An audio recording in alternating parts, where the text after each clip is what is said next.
Hi guys, welcome back to my channel. Today I am going to be doing a full review and first impressions try on of the new Hourglass Vanish foundation, which is this one here in the packaging. I'm also going to be doing a contour routine, show you how I like to contour my skin using cream products. But first of all, I'm going to start using this. So I actually wanted to try this when I first heard it was coming out, basically. I think it launched a couple of weeks ago in the UK and I picked up my one in Liberty, London yesterday.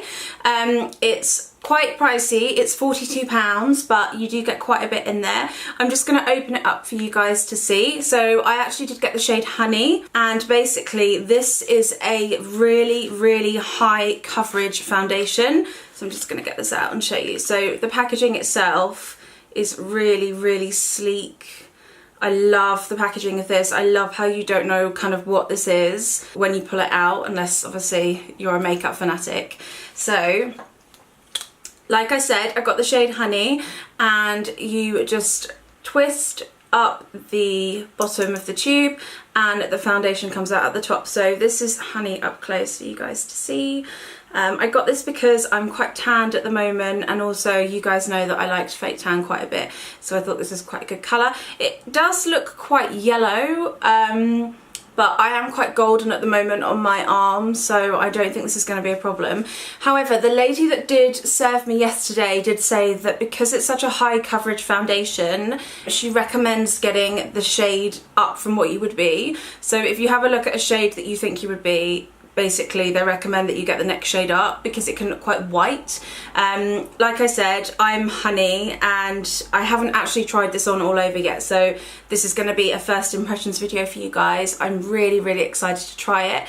The only downside to this is the fact that they do not recommend using a beauty blender sponge to apply this, and that's something that I absolutely love using so much. You guys know I absolutely love using beauty blenders, so that's a little bit annoying, but I am going to use one of my iconic London brushes to buff this in with, and I'm going to show you guys how it looks. I haven't got any primer on. I was thinking about putting the Veil primer on from the Hourglass range. She did actually give me a sample of it as well yesterday, which was really kind of her, but I want to try it without any kind of primer and I want to see how it wears. I will update my Instagram in about a week's time after using this for a longer period to let you know if I do recommend it or not. I will also do a little feature on Snapchat of it, but this will literally just be a first impressions video. So I'm going to go ahead and get started now. Okay, so I've rolled the foundation stick up and I'm just applying it just in the forehead, centre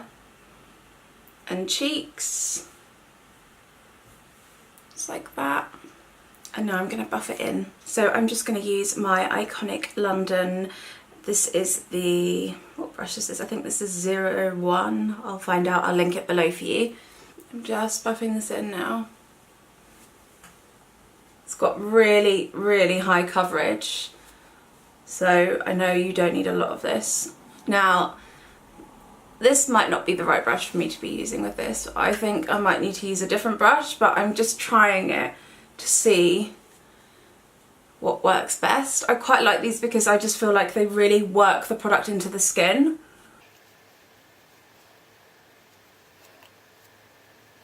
So a little bit really does go a long way, you can see.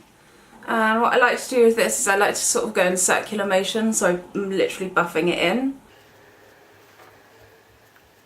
So on first impressions, I would say that you really need to make sure you've got your skin really nicely hydrated, because you are really having to warm the product up and then smooth it out. This foundation does go almost to a liquid once it's set and as you're applying it as well, but once you start buffing it in, you do need to kind of give it a minute just to warm up.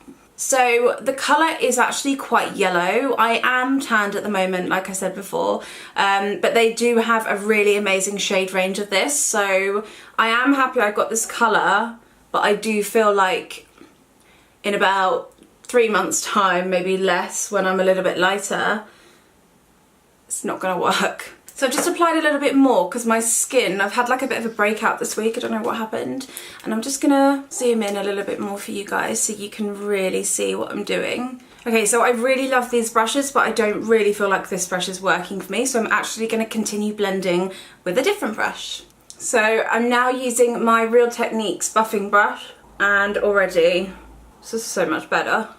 I feel like I have more control about where I'm putting the product, whereas with the Iconic London brushes, I think they're amazing for things like cream contour and stuff like that, but this is much, much better. So Hourglass actually did release a foundation brush with this foundation.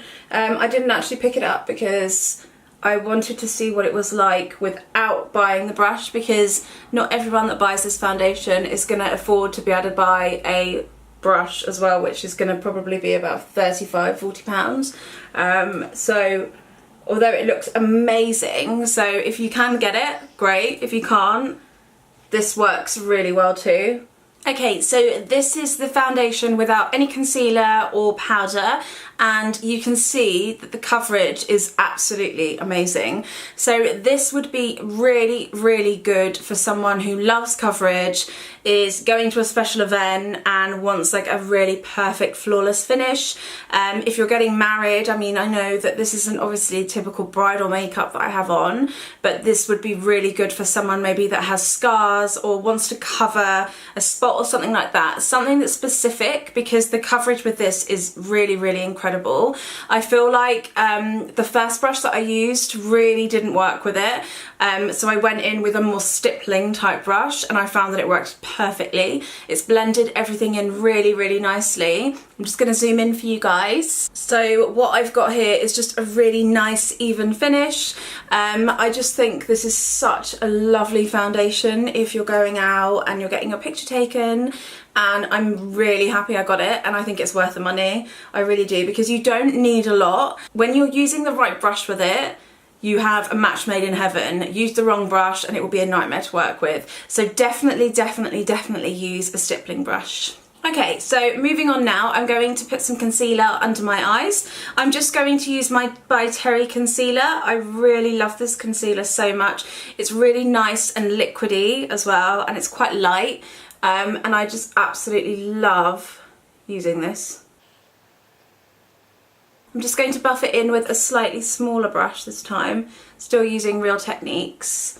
So as you can see, the concealer that I'm applying is quite a lot lighter than the foundation, and I really love to use a really nice light concealer to just really brighten everything up.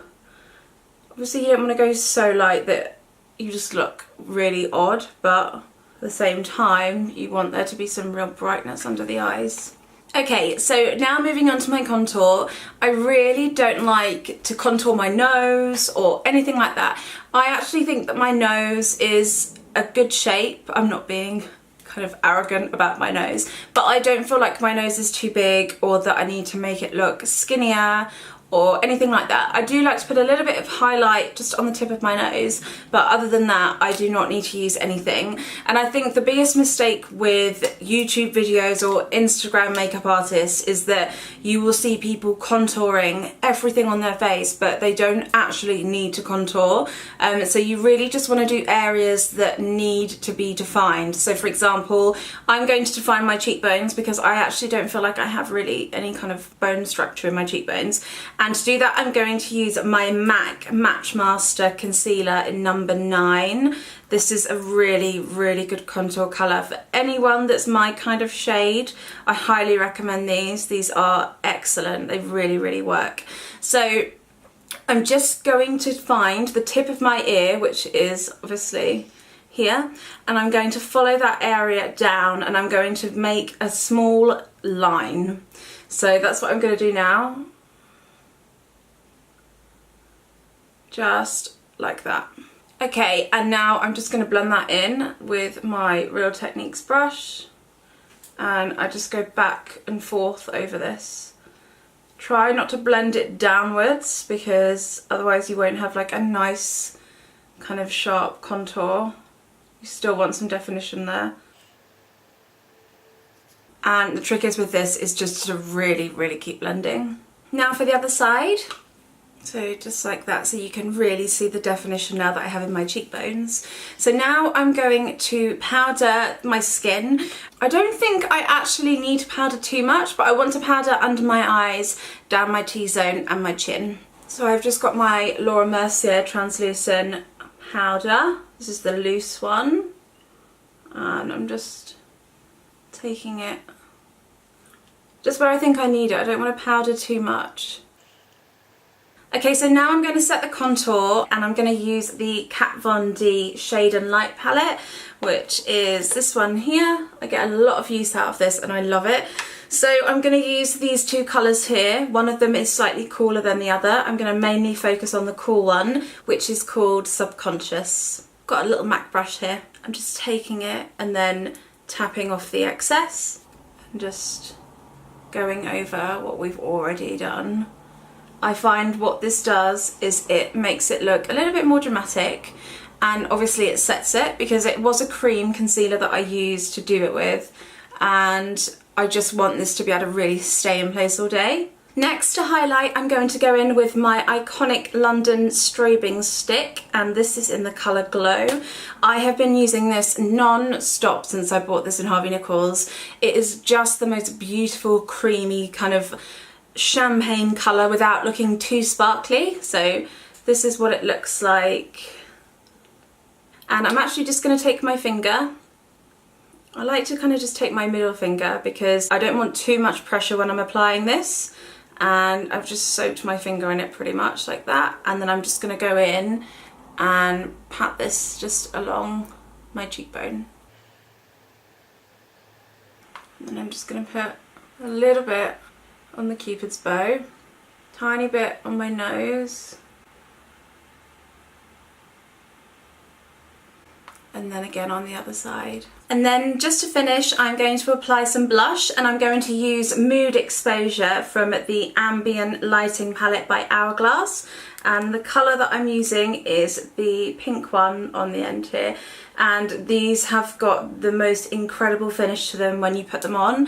They've almost got like a highlighter in them, but without making your skin look really kind of sparkly. So they just add a really nice glow. So I'm just gonna apply this now with a little brush. And that's it, that's my finished look. So I really hope you guys found this helpful. I absolutely love this new foundation by Hourglass. I really hope that it has the staying power that I think it will have. But like I said, if you check out my Instagram page at Marni Keane, or my Snapchat, which is Marni Keane as well, I'll link below, I will give you guys an update on what I think of it, and I will wear it each day. But so far so good. The coverage is flawless. This would be really perfect for someone that loves foundations like double wear. Studio Fix Fluid by MAC. What else? There's a Laura Mercier one. It's a full coverage Laura Mercier one, and Giorgio Armani Luminous Silk. I think you guys that use that would really like this. The Makeup Forever HD Stick Foundation. This is really similar to that. And yeah, so I really hope you guys found this helpful, and I will see you next week for another video. Take care. Bye!